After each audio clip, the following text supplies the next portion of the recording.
Fala pessoal, tudo bem com vocês? Sejam bem-vindos ao canal Hugo SPFC, onde a gente vai analisar futebol. E no vídeo de hoje nós vamos fazer uma simulação aí dos resultados da primeira fase do mata-mata da Copa do Mundo. Beleza, estamos aqui no site do Globo Esporte aqui, onde nós temos o cruzamento oficial aí da primeira fase e vamos ver se a gente tá bom de palpite dentro desta fase. Futuramente a gente vai fazendo as outras fases aqui para o canal também. Então a primeira partida aqui, vamos começar do começo, pegando os jogos daqui e passando para a chave do Brasil futuramente aí.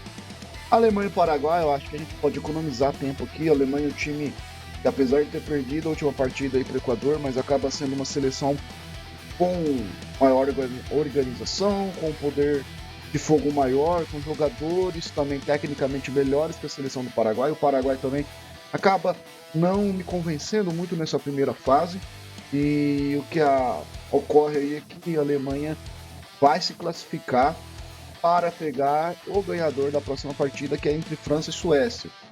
Aqui também, apesar da Suécia ter nomes interessantes, ainda não me convenceu. Acho que o Elanga é o melhor jogador deles, e a gente ali no ataque tem o Isaac, que também é um bom jogador, mas não está fazendo uma boa Copa, e o próprio York, eles também está passando uma fome danada no ataque ali da Suécia. Acho que tem algum problemas de transição do ataque para a defesa, acaba dependendo muito do Elanga, e com isso a França é uma das favoritas aí. E aqui também não tem muito o que ser discutido, né? A gente vai ter uma Alemanha e França aí já nas fases de oitavas de final. O mata-mata de hoje é o jogo entre a África do Sul e o Canadá. A África do Sul começou muito mal.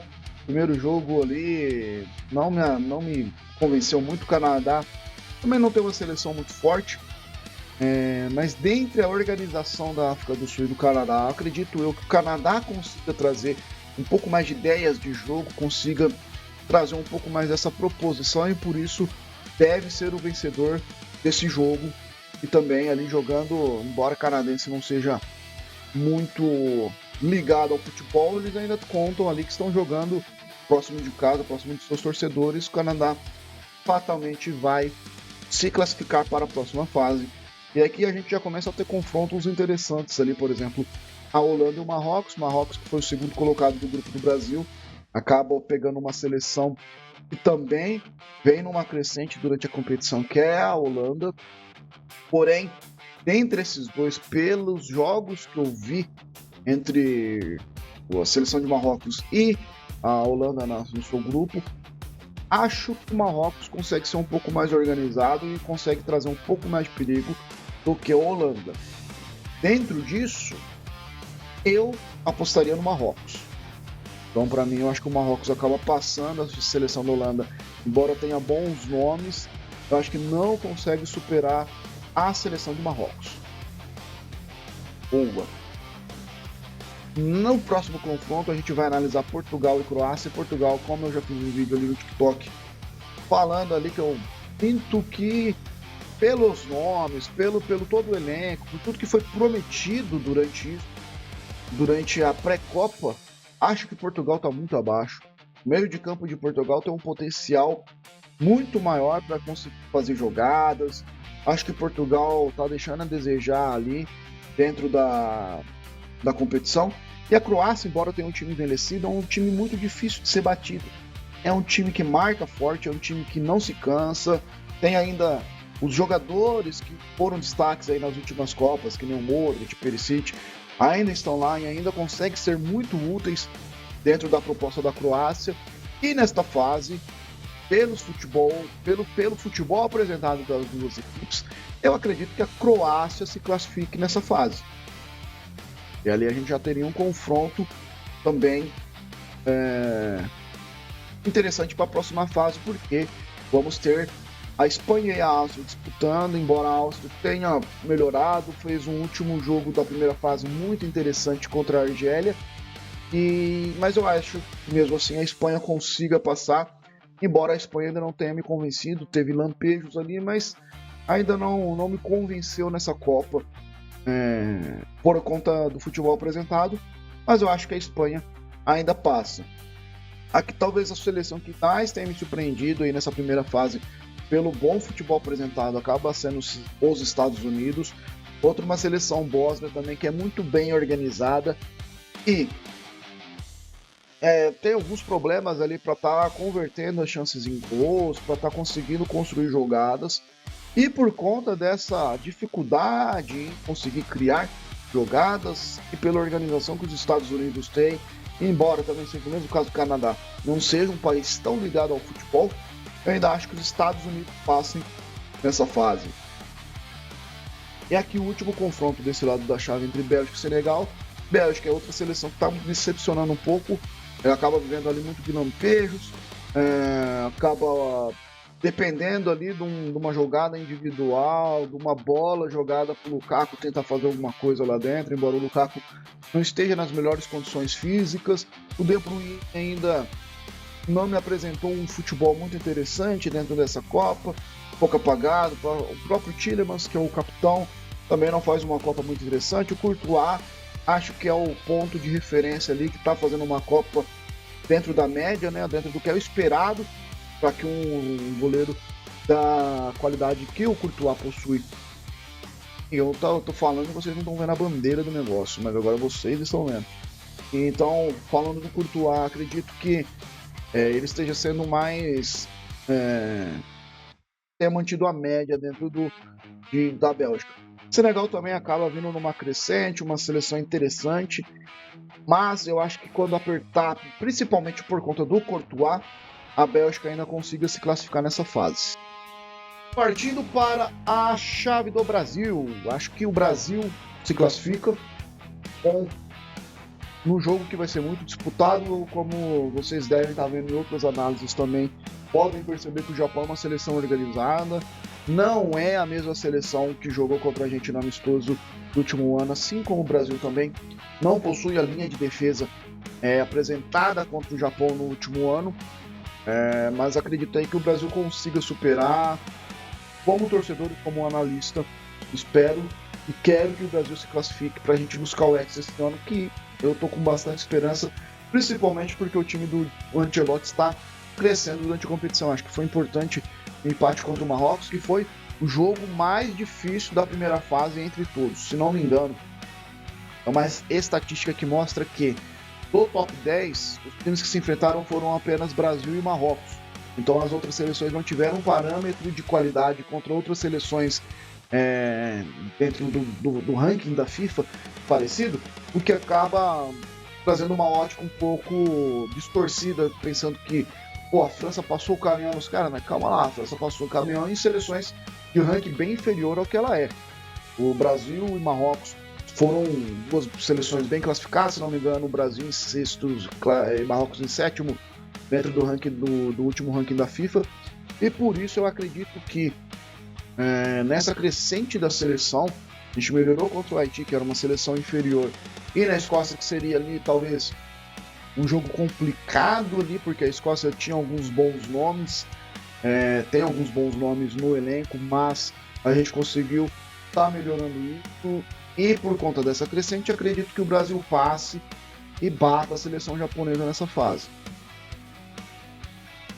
Entre futebol apresentado de Noruega e Costa do Marfim, acho que a Noruega tem mais chances de classificação, principalmente ali pelos seus jogadores que conseguem desequilibrar. O Haaland é uma aberração da natureza, melhor centroavante do mundo atualmente, o cara é um fenômeno, o Odegaard está conseguindo organizar, tem uma defesa sólida, ainda tem bons nomes que auxiliam ali esses dois nomes que são mais famosos da Noruega. E a Costa do Marfim não me convenceu, embora esteja também numa crescente. Acho que todos os times, seleções classificadas, cresceram durante a competição, é importante salientar isso. Mas dentro disso, o Noruega vai se classificar para ser o nosso adversário também nas oitavas de final. O México e Equador vai ser um confronto muito interessante, porque o México é uma das seleções, acho que é com a Argentina, que ganhou as 3 primeiras partidas, todas as partidas da fase de grupo, aliás. Então é uma seleção que vem embalada, está próxima ao seu torcedor, e aí, ao contrário das outras duas sedes, é um país que ama futebol e que respira futebol tanto quanto o Brasil. e acredito que o México possa vencer, embora o Equador também esteja vindo nessa crescente, bateu a tetracampeã Alemanha na última rodada da fase de grupos, mas de futebol jogado por futebol jogado, acho que o México consegue ser um pouco mais eficiente ali do que o próprio Equador, embora eu estou torcendo para o Equador passar esta fase. Não me levem mal, mexicanos, não me levem mal. É difícil, cara, é difícil, porque trata-se de América Latina e eu acho que é importante nós torcermos para os nossos irmãos de continente, irmãos hispânicos. Mas, no entanto, o Equador está mais próximo, talvez o México tenha um futuro melhor com essa seleção, ainda consigo disputar. O Equador eu já não vejo dessa maneira, acho que é um fim de um ciclo nesse momento. Difícil, difícil. Como analista, eu acho que o México passa, como torcedor, talvez o Equador eu torceria, mas aí também entra aquela, pô, o México tá jogando em casa, eu não quero ver mexicano triste, cara, então é difícil. Mas como analista, vamos classificar o México. Não sei pra quem eu tô torcendo, na verdade. Vai ser um jogo interessante de se acompanhar. Inglaterra e República Democrática do Congo. A Inglaterra não me convenceu como seleção ainda. Eu acho que tem um futebol que depende muito do dia bom do Harry Kane. E se for anulado, acaba complicando muito a vida da Inglaterra. E a República Democrática do Congo está numa crescente, mas é uma seleção, eu acredito que seja uma seleção frágil, que ali numa bola, num cuido que possa ter, a Inglaterra é uma seleção calejada, uma seleção experiente, ela possa estar aproveitando e também se classificando nesse confronto. Argentina e Cabo Verde, acho que a gente pode colocar a Argentina como classificada. Cabo Verde é uma das sensações aí da Copa do Mundo, porém a Argentina tem um time mais organizado, um time mais ajudado pela arbitragem, então não tem muito o que ser dito aqui. Esses caras vão passar aí e tá numa chave muito da confortável também, com todo respeito a todas as seleções que estão aqui. É incrível como a Argentina tem sorte, né, na Copa do Mundo. É pênalti marcado, é chave melhor colocada, né? Pô, é uma maravilha deve ser ter um presidente de federação aí, de organização que adora a Argentina. E aí eles vão passar. Austrália e Egito. Acho que o Egito consegue passar. O Egito tem nomes interessantes. O Salah está fazendo uma boa Copa do Mundo. O Trezeguet também consegue auxiliar. A Austrália não me encantou. Não vi grandes atuações da Austrália. Então, por esse motivo, acho que o Egito acaba superando e se classificando para pegar a Argentina nas oitavas. Suíça e Argélia vai ser um jogo interessante. A Argélia aí, como eu falei para vocês, fez um ótimo jogo contra a Áustria nessa última rodada. Suíça é um time também que tem suas valias, tem alguns jogadores interessantes que a gente pode estar acompanhando também, mas dentro desse confronto, acredito que a Argélia consiga superar. E Gana e Colômbia também tem tudo para ser um grande confronto com futebol. Colômbia fez uma boa primeira fase, me surpreendeu, achei que a Colômbia não conseguiria ser tão convincente como foi. O Rames Rodrigues, apesar dele ter vindo para São Paulo e não porra nenhuma, na Colômbia esse cara joga, e ali tem jogadores interessantes, que tem jogadores com intensidade, que conseguem trazer esse volume de jogo, e embora a Gana também esteja numa crescente, eu acredito que eles não consigam segurar a Colômbia, e a Colômbia se classifica dentro deste cenário. Então, pessoal, temos aqui a primeira fase desse mata-mata analisada, e vamos ver aí quais jogos que vão ser os melhores de se acompanhar aí, se eu tiver acertado alguma coisa dentro desse cenário. Então, para mim, grande destaque Alemanha e França, jogo aí que poderia ser uma final de Copa do Mundo, vai ser uma oitavas, e aí, cara, sei lá, a gente precisa entender, né, ver se não vai ter lesões, se vai ter perdas por expulsões, enfim, suspensão, o que vai dar para tirar dessa oitava de final. Marrocos e Canadá, acho que é um jogo mais fácil para o Marrocos conseguir superar Canadá também, mas aí já trazendo análise aí, enfim, já tentando adiantar essa parada para vocês, mas a gente vai fazer um vídeo depois dessa fase também das oitavas. Espanha e Croácia, outro bom jogo com duas escolas distintas de futebol, né? A Espanha sempre ali no futebol total, ali implementado principalmente ali pelo Guardiola, e que vem nessa escola aí há pelo menos 20 anos, eles estão tentando trazer isso, implementando. Croácia, um time muito bem consolidado na defesa, vai ser um jogo interessante, um time de muita intensidade a Croácia. Estados Unidos e Bélgica, eu acho que a Bélgica ainda não convenceu, então vai ser um cenário que a gente entende que a Bélgica chega numa moral um pouco mais baixa do que o próprio Estados Unidos. Brasil e Noruega, jogão, se não me engano isso já aconteceu em Copa do Mundo, se não estou enganado, foi em 98, não sei, enfim. Acho que vai ser um jogão também, duas escolas diferentes de futebol também, a Noruega acaba sendo um pouco mais física, mas também com um pouco de qualidade, o Brasil ali com a cara do Real Madrid, o Ancelotti também trazendo isso daí, e a gente espera e reza, torce, enfim, e manda energias positivas que podemos classificar. México e Inglaterra, peraí, só fazer um negócio. México e Inglaterra também é um outro ótimo jogo que pode estar se desenhando aí. O México pode vir embalado aí, Inglaterra a depender de como foi seu rendimento também. Vai ser um jogo bem interessante. Argentina e Egito também vai ser um jogo interessante. A gente precisa ver como que o Egito vai estar se portando, caso se classifique também, como que vai estar a parte defensiva, se não vão deixar muitos espaços. E a Argentina, cara, é foda falar de Argentina, porque eu não gosto da Argentina. Acho que isso é muito claro para qualquer brasileiro de bem não gostar da Argentina, por todos os motivos e por eles estarem sendo ajudados. Então é difícil de falar, de analisar qualquer coisa sem colocar a rivalidade que eu tenho com esses caras. E Colômbia e Argélia vai ser talvez aí, promete ser um dos melhores jogos da Copa do Mundo. A Argélia é uma seleção muito interessante, como falei, tá interessante. Colômbia me convenceu bastante nesta primeira fase, também acaba sendo um confronto interessante. Mas eu quero saber de vocês agora, o que vocês acharam da análise? Vocês acham que vai ser isso aqui mesmo, que vai ter alguma surpresa dentro das seleções? Quero saber aí também a opinião de vocês, se vai ter alguma surpresa, se você gostou da forma como a gente fez essa análise aqui pro canal.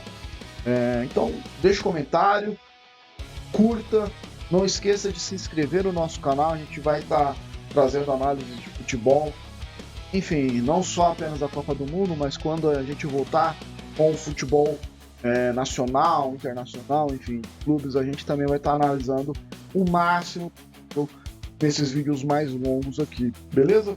Então não se esqueça, comente, se inscreva, dê seu like, comente para amigos, enfim, me ajuda muito para a gente conseguir crescer e quem sabe bater os nossos primeiros 100 seguidores. Então, vocês estão pegando aí o começo de um projeto, beleza? Aguardo vocês para o próximo vídeo, muito obrigado e até a próxima.